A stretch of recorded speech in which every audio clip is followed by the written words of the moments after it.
संविधान के द्वारा मैं यहाँ तक आ गया हूँ। लेकिन मुझे ये समझने की जरूरत है कि ये जो मान सम्मान मिला है, ये जो पद प्रतिष्ठा मिली है, ये किसी व्यक्ति विशेष को नहीं मिली है। ये मेरे नाम की नहीं है, बल्कि ये समाज के नाम की है। और जिस कार्य के लिए मुझे यहाँ पे पहुंचाया गया है, जिस कार्य के लिए मुझे किसी पद पे पहुंचाया गया है, या जिस कार्य के लिए हमें इस चौराहे पे लाया गया है, उस कार्य को करने की जरूरत है। जो अधिकार हैं, वो अधिकार इतने मजबूत हैं, वो इतने ताकतवर हैं कि अगर हम उनका थोड़ा सा भी इस्तेमाल कर लेते हैं, हम उनको थोड़े से भी सही में समझ लेते हैं, तो फिर हमें कोई रोक नहीं सकता। सिर्फ संविधान के अच्छे होने से ही काम नहीं चलेगा, बल्कि संविधान को अच्छे रूप में लागू करने के लिए, और ये अरिस्टोटल से लेके मैकियावेली तक सारे लोगों ने, बाबा साहब ने, सभी ने इस बात को कहा है कि संविधान को माकूल चला सकें, अच्छे रूप में चला सकें, उसके लिए जरूरी है कि हमारे यहाँ पे corresponding socio cultural institutional backup होना चाहिए।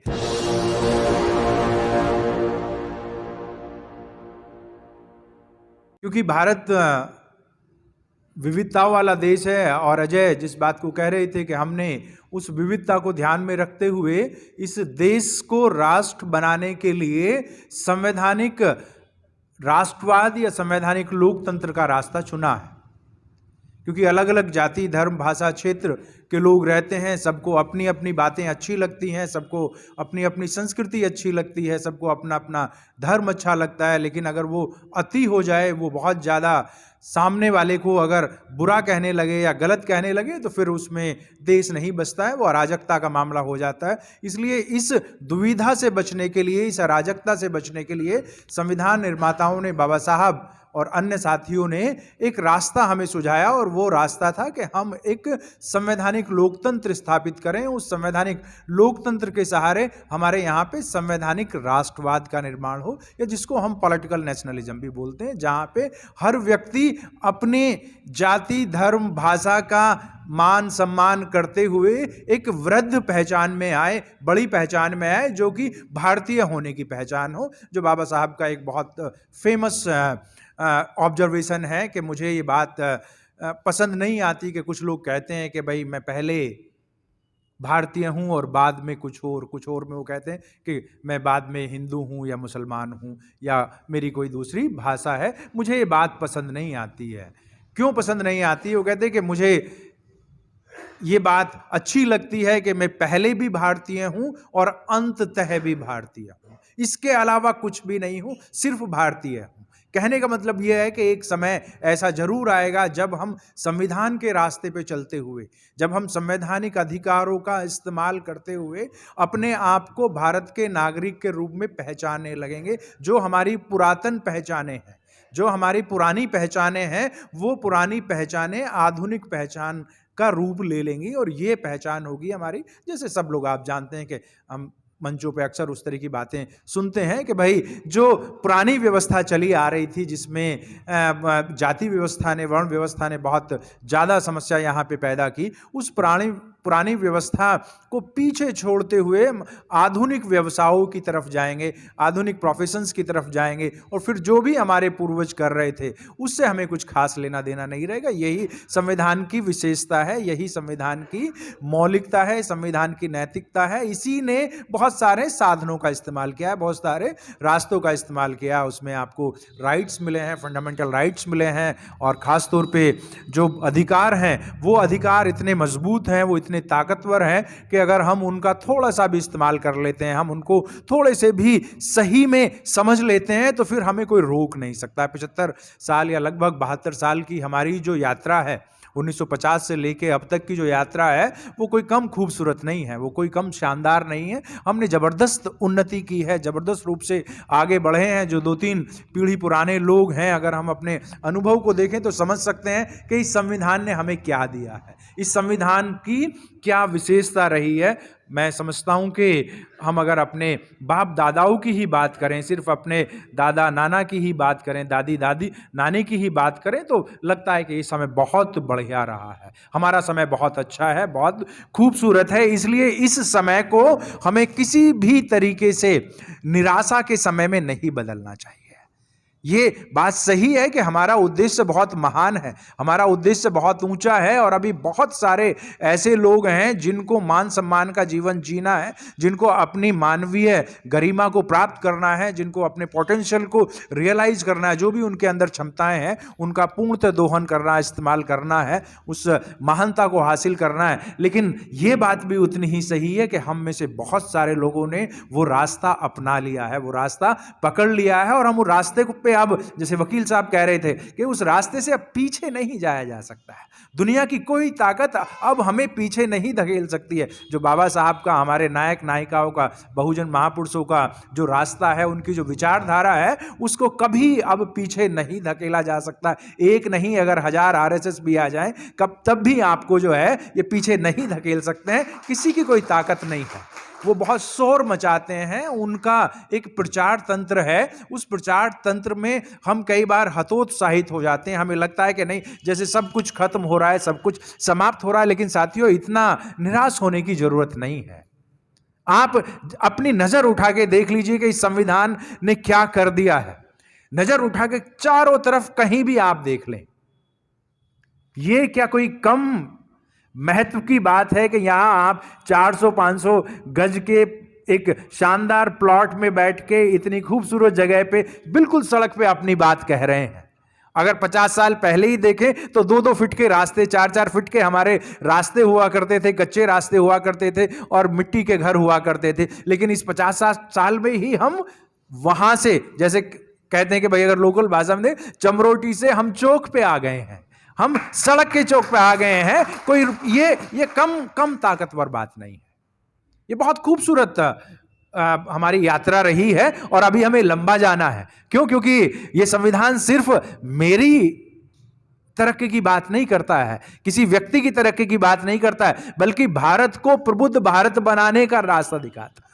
भारत को किस तरीके से हमें प्रबुद्ध भारत बनाना है, उसके लिए इसमें लोकतांत्रिक व्यवस्था की भी बात की गई है। इसके लिए इसके अंदर जो है सामाजिक आर्थिक लोकतंत्र की भी बात की गई है। उन उद्देश्यों को प्राप्त करना है, और उन उद्देश्यों को प्राप्त करने की जो जिम्मेदारी है,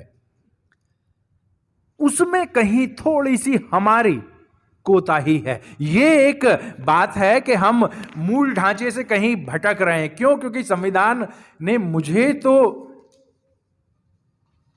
अच्छा स्थान, अच्छा पद दे दिया, प्रतिष्ठा दे दी, हो सकता है कुछ संपत्ति भी दे दी है। संविधान के द्वारा मैं यहां तक आ गया हूं। लेकिन मुझे ये समझने की जरूरत है कि ये जो मान सम्मान मिला है, ये जो पद प्रतिष्ठा मिली है, ये किसी व्यक्ति विशेष को नहीं मिली है। ये मेरे नाम की नहीं है, बल्कि ये समाज के नाम की है। और जिस कार्य के लिए मुझे यहां पे पहुंचाया गया है, जिस कार्य के लिए मुझे किसी पद पे पहुंचाया गया है, या जिस कार्य के लिए हमें इस चौराहे पे लाया गया है, उस कार्य को करने की जरूरत है।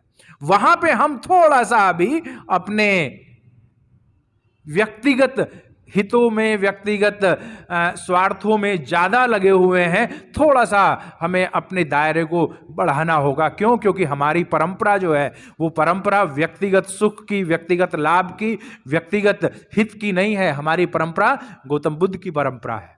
गौतम बुद्ध की परंपरा को आप जानते हैं कि अगर ज्ञान प्राप्त हो गया तो एक रास्ता तो ये हो सकता है कि भाई ज्ञान प्राप्त हो गया, आप मजा करें, अपनी बातों को ठीक से एंजॉय करें। लेकिन ज्ञान प्राप्त हो गया है, इसका मतलब यह है कि अब मुझे इस ज्ञान को दूसरों के साथ सवाया करना है, इस ज्ञान को दूसरों के साथ बांटना है। जब तक मैं इसको अंतिम व्यक्ति तक नहीं पहुंचाता हूं, तब तक मेरा ज्ञान अधूरा है। बुद्ध जो है, अगर उनको बुद्धत्व प्राप्त होता है तो उसके बाद पूरी दुनिया में बुद्धिज्म को फैलाते हैं, बुद्धिवाद को फैलाते हैं, अपने सहयोगियों के सहारे, अपने साथियों के सहारे। उसी तरीके से आप बाबा साहब का जीवन देख सकते हैं कि जब उनको ज्ञान प्राप्त हो गया तो फिर उसके बाद उन्होंने उस ज्ञान को अपने तक सीमित नहीं रखा, और वो तो त्याग की एक पराकाष्ठा जो होती है वहां तक पहुंच जाते हैं। अपने आप को, अपने पूरे जीवन को, अपने बच्चों को, अपने परिवार को, सब कुछ न्योछावर करके समाज को आगे बढ़ाने का प्रयास करते हैं। और हमारे लगभग सभी नायक नायिकाएं जो हैं, जिनको हम सामाजिक क्रांतिकारी कहते हैं, उन्होंने भारत में अपने ज्ञान के सहारे, अपने बलिदान के सहारे, अपने संघर्ष के सहारे भारत को प्रबुद्ध भारत बनाने का प्रयास किया, जो कि भारतीय संविधान का मूल उद्देश्य है। अभी जब हम प्रबुद्ध भारत की बात करते हैं तो प्रबुद्ध भारत, आप जानते हैं कि बाबा साहब ने भी हम सब के लिए एक रास्ता बताया कि सबको उसी तरफ जाना, जीवन का एक उद्देश्य होना चाहिए, जीवन का एक महान उद्देश्य होना चाहिए। वो जीवन का महान उद्देश्य तभी पूरा किया जा सकता है जब हम सब इस बात को समझ लें, इस बात को गांठ बांध लें कि भाई सिर्फ अपने स्वार्थ के लिए नहीं जीना है, एक महान उद्देश्य जरूरी है। और वो उद्देश्य है कि अगर मुझे समझ में आ गया है तो अपने साथी को समझाएं, अगर मेरे पास खाने के लिए है तो अपने साथी के लिए खाने की व्यवस्था करें, मेरा सम्मान अगर सुनिश्चित हो गया है तो अपने साथी का सम्मान सुरक्षित करें। जब तक हमारे अंदर ये भावना नहीं आएगी, जब तक हम इसको मॉडर्न टाइम्स में या जो हमारा डिस्कोर्स है उसमें हम पे बैक टू सोसाइटी के नाम से इस कंसेप्ट को जानते हैं कि जो भी चीज़ें हैं, जो भी हमारे साथ, चाहे वो संसाधन है, संपत्ति के रूप में, समय के रूप में या विचार के रूप में, उसको समाज के साथ साझा करना चाहिए। अगर समाज के साथ हम इसको साझा करने का प्रयास करते हैं तो फिर ताकत मिलती है, फिर सभी तरीके से लोग आगे बढ़ने लगते हैं। और इसीलिए मैं कहता हूं कि ये बात बहुत बड़े स्तर पर अब समाज स्वीकार कर चुका है। लाखों की संख्या में लोग बाबा साहब के विचारों को स्वीकार करके अपना जितना भी सामर्थ्य है उसके हिसाब से आगे बढ़ाने का प्रयास कर रहे हैं, अपने मिशन मूवमेंट की बात को आगे बढ़ाने का प्रयास कर रहे हैं। क्यों? क्योंकि करोड़ों की संख्या है, करोड़ों की क्या, 100 करोड़ के आसपास कम से कम, हम जिनको बहुजन समाज कह रहे हैं, बल्कि 120 करोड़ के आसपास बहुजन समाज के लोग हैं। इसलिए बहुत बड़ी संख्या है, बहुत बड़ा रास्ता हमारे सामने है। लेकिन उस सब के बावजूद ये आज मैं कह सकता हूं कि जिस तरह की व्यवस्था देश के अंदर चल पड़ी है, क्योंकि ये आप जो बहुत बड़े इंटेलेक्चुअल्स हैं उनकी बात को कोट कर सकते हैं, सामान्य व्यक्तियों के बातों को कोट कर सकते हैं कि जिस रास्ते पे हम चल पड़े हैं उसको रोकना लगभग असंभव है किसी के भी लिए। आज भले ही उनकी मजबूरी हो, भले ही उनको लग रहा हो कि भाई वो बहुत ज़्यादा ताकतवर हैं या उनके पास बहुत ज़्यादा संसाधन आ गए हैं, लेकिन इस चीज़ को समझने का प्रयास करें क्या अब से पहले हमारे कहीं वाइस चांसलर्स लगे हुए थे? अब से पहले क्या हमारे कहीं प्रोफेसर्स थे? अब से पहले क्या हमारे जजेस थे? अब से पहले क्या हमारे मिनिस्टर्स थे? अब से पहले क्या हमारे चीफ मिनिस्टर्स थे? अब से पहले क्या हमारे अधिकारी लोग थे? नहीं। इसलिए ये जो धीरे धीरे हम बढ़ रहे हैं आगे की तरफ, इसमें थोड़ा सा जो नीचे वाला जो पार्ट है उस पर थोड़ा सा ध्यान देने की जरूरत है। बाबा साहब ने जिस चीज़ की तरफ इशारा किया था कि शिक्षा बहुत महत्वपूर्ण चीज़ है, शिक्षा पे हमें निश्चित रूप से ध्यान देने की ज़रूरत है। लेकिन साथियों, एक निराशा का भाव इसलिए आता है कि अब तो करोड़ों की संख्या में, मैं समझता हूं कि 50 करोड़ लोग ऐसे होंगे कम से कम बहुजन समाज में जो ठीक ठाक से पढ़ने की स्थिति में है, लिखने की स्थिति में है। और मान्यवर कांसीराम साहब कहते हैं कि सिर्फ पढ़ने की स्थिति में ही नहीं है, लिखने की स्थिति में ही नहीं है, बल्कि अब तो ऐसे लोग भी हो गए हैं जो पढ़ा रहे हैं। दिल्ली के अंदर ही लगभग 5,000, दिल्ली यूनिवर्सिटी के अंदर, सिर्फ दिल्ली यूनिवर्सिटी के अंदर 5 से 7 हज़ार प्रोफेसर्स हैं आपके schedule caste, schedule tribes, OBC के। सो इतनी बड़ी संख्या में लोग आ गए हैं, उसके बावजूद भी ये कई बार ऐसा क्यों लगता है कि भाई स्थिति इतनी ठीक नहीं है जितनी ठीक होनी चाहिए थी। बाबा साहब ने जिस बात का जिक्र किया था कि शिक्षा शेरनी का दूध है, ज्योतिबा फूले से लेकर अयंग काली, सारे ही नायक नायिकाओं ने शिक्षा की तरफ बहुत ज़बरदस्त ध्यान दिया। तो फिर ये क्या प्रॉब्लम आ रही है कि इतने सारे लोग पढ़ लिखने के बावजूद भी, शिक्षित होने के बावजूद भी आंदोलन को वो गति नहीं दे पा रहे जिसकी हम सब लोग उम्मीद करते हैं, जिसको हम समझते हैं कि वो होना चाहिए। तो फिर क्या बाबा साहब गलत कह रहे थे, या बाबा साहब या हमारे महापुरुषों का आंदोलन शिक्षा को लेके क्या उतना ठीक नहीं था? क्योंकि हमारे बहुत सारे शिक्षित लोग से मतलब यह कि इवन वाइस चांसलर जैसे लोग मेमने की तरह मिमिया रहे हैं, शेर की तरह दहाड़ नहीं रहे हैं। बहुत सारे ऐसे लोग हैं जो उनके सामने दंडवत हैं, एकदम आवाज नहीं ले रहे हैं। चलो कोई राजनेता है, उसको जीतना है, उनके पार्टी से टिकट लेना है, वो चुप है, एक बार को समझ में आ सकता है कि उसकी हो सकता है कि कुछ अपनी व्यक्तिगत स्वार्थ है, राजनीतिक मजबूरी है। लेकिन वो व्यक्ति जो प्रोफेसर बन गया है, वो व्यक्ति जो डीएम बन गया है, वो व्यक्ति जो जज बन गया है, इवन सुप्रीम कोर्ट के जजेस बन गए हैं, उनके सामने क्या मजबूरी है कि वो अपनी बात को नहीं कह पा रहे हैं। वो सही को सही और गलत को गलत नहीं कह पा रहे हैं, न्याय को न्याय और अन्याय को अन्याय नहीं कह पा रहे हैं। उनके अंदर सम्यक दृष्टि क्यों पैदा नहीं हो रही है, उनके अंदर सम्यक संकल्प क्यों नहीं आ पा रहा है? तो क्या ये शिक्षित होके कुछ फायदा नहीं हो रहा है? बात ये नहीं है। बाबा साहब जो बात कहना चाह रहे थे उसका जवाब ज्योतिबा फूले लगभग 200 साल पहले दे चुके हैं, 180 साल पहले दे चुके हैं। उन्होंने क्या कहा था? उन्होंने एक शब्द इस्तेमाल किया था।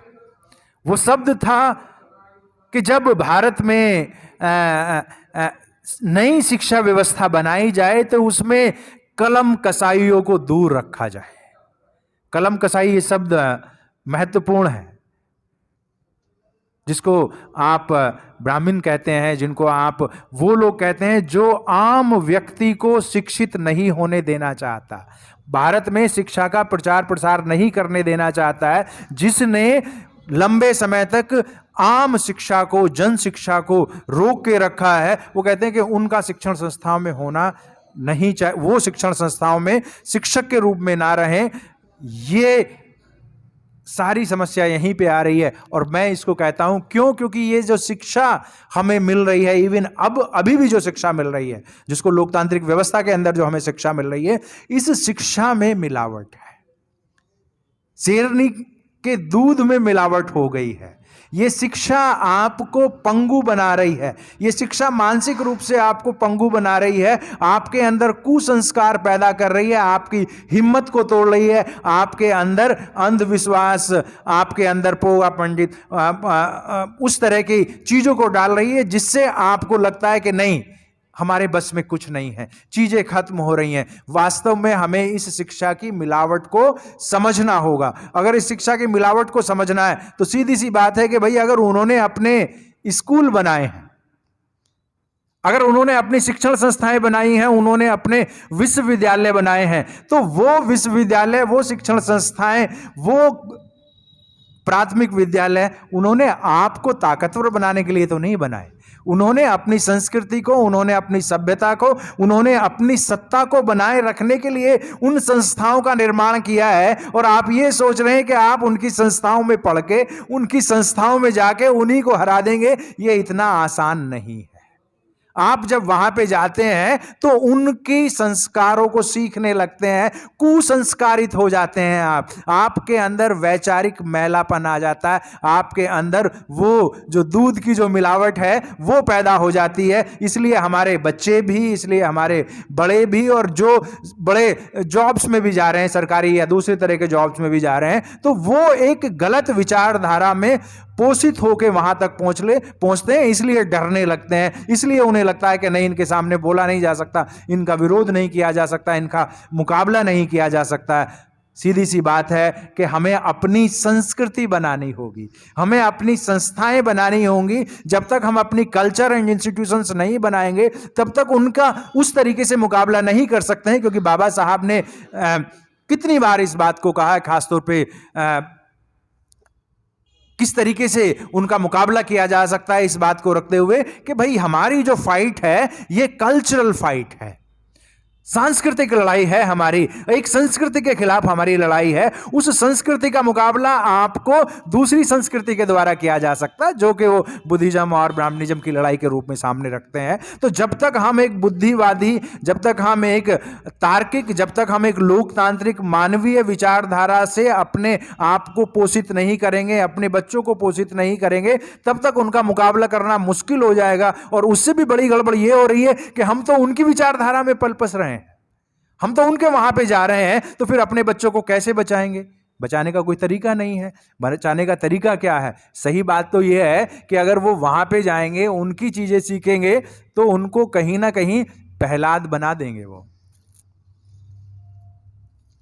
जो कि हमारा बच्चा हमारा ही दुश्मन हो जाएगा, हमारा बच्चा हमारा ही वैचारिक दुश्मन हो जाएगा, वो हमसे ही आके संघर्ष करेगा। हमारे खुद के बच्चे इस बात को कहते हैं कि भाई आप इस तरह की बात कर रहे हो, हमारे तो यार दोस्त हैं, उनमें किसी तरह की कोई समस्या नहीं है, सारी की सारी बातें वो करते हैं। क्यों? क्योंकि वो वहां से सीख के आते हैं, वहां से समझ के आ रहे हैं। तो ये लड़ाई बड़ी हो जाती है। इसी को हम लोग व्यवस्था परिवर्तन की लड़ाई के रूप में भी देख रहे हैं कि सिर्फ संविधान के अच्छे होने से ही काम नहीं चलेगा, बल्कि संविधान को अच्छे रूप में लागू करने के लिए, और ये अरिस्टोटल से लेके मैकियावेली तक सारे लोगों ने, बाबा साहब ने, सभी ने इस बात को कहा है कि संविधान को माकूल चला सकें, अच्छे रूप में चला सकें, उसके लिए जरूरी है कि हमारे यहाँ पे corresponding socio cultural institutional backup होना चाहिए। जब तक सोशियो कल्चरल इंस्टीट्यूशनल बैकअप नहीं होगा तब तक संविधान लागू नहीं हो सकता है। संविधान लागू नहीं हो रहा है, इसीलिए आज समस्या आ रही है कि भाई संविधान, हमारा क्या ढांचा बच पाएगा? मैं समझता हूं कि ढांचे को कोई समस्या नहीं है। हम लोगों ने जितनी तरक्की की है, जितनी उन्नति की है, उसमें ढांचे को कोई प्रॉब्लम नहीं है, लेकिन यह लड़ाई लंबी खिंच जा रही है।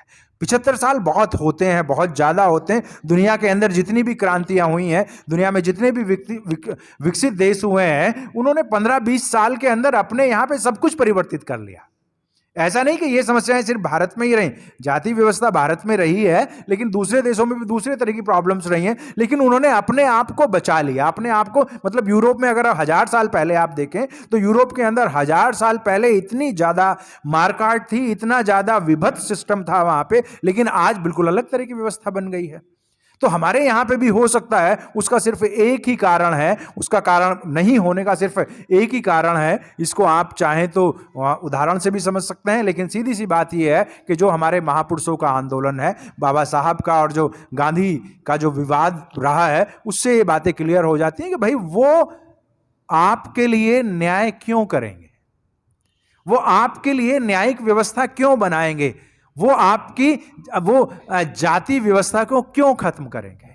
जाति व्यवस्था तो उनकी लाइफ लाइन है, जाति व्यवस्था से तो उनकी रोजी रोटी चलती है, जाति व्यवस्था से तो उनका वर्चस्व बना हुआ है। इसलिए जाति व्यवस्था को खत्म करने की जिम्मेदारी उनकी नहीं है, और हमने अपने ऊपर इस जिम्मेदारी को अभी नहीं लिया है।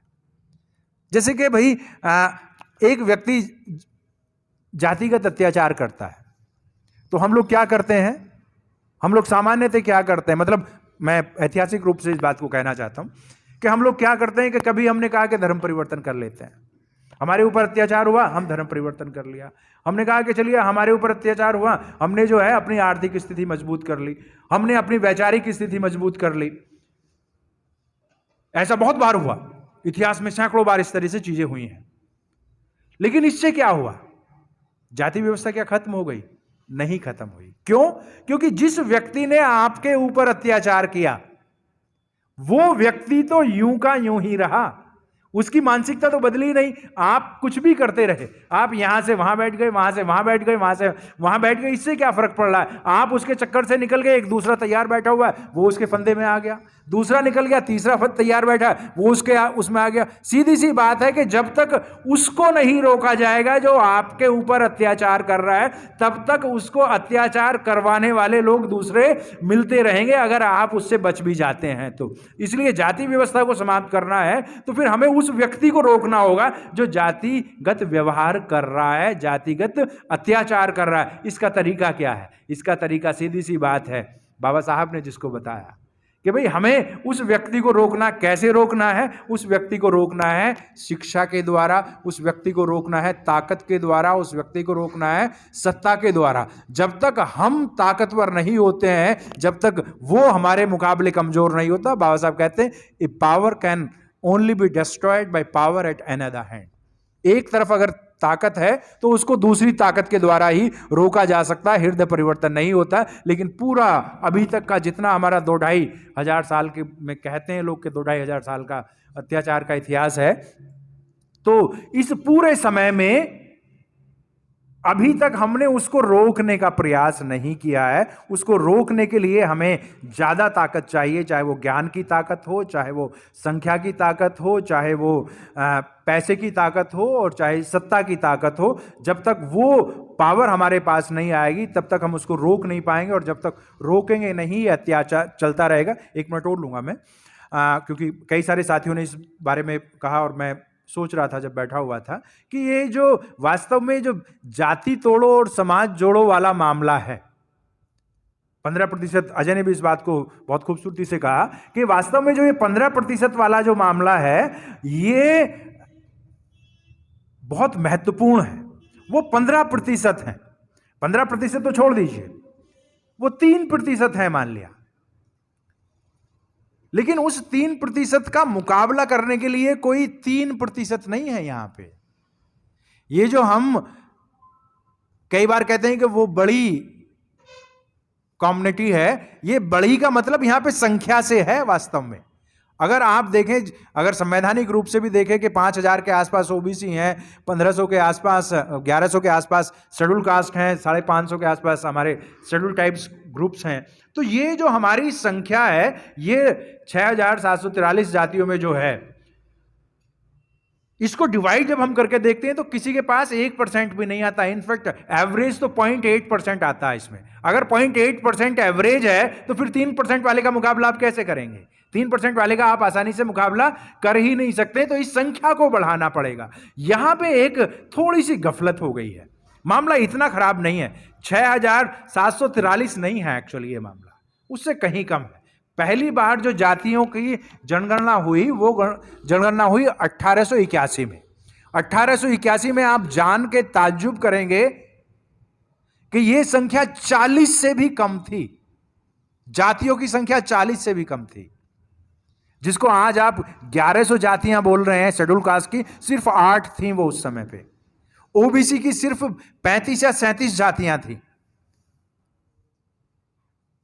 लेकिन हुआ क्या कि जब 8 जातियों में शेड्यूल कास्ट, जिनको आज हम कह रहे हैं, या 30-35 जातियों में ओबीसी समाहित हो गया, तो जो विरोधी था उसको ये लगा कि ये तो बहुत ताकतवर हो जाएगा।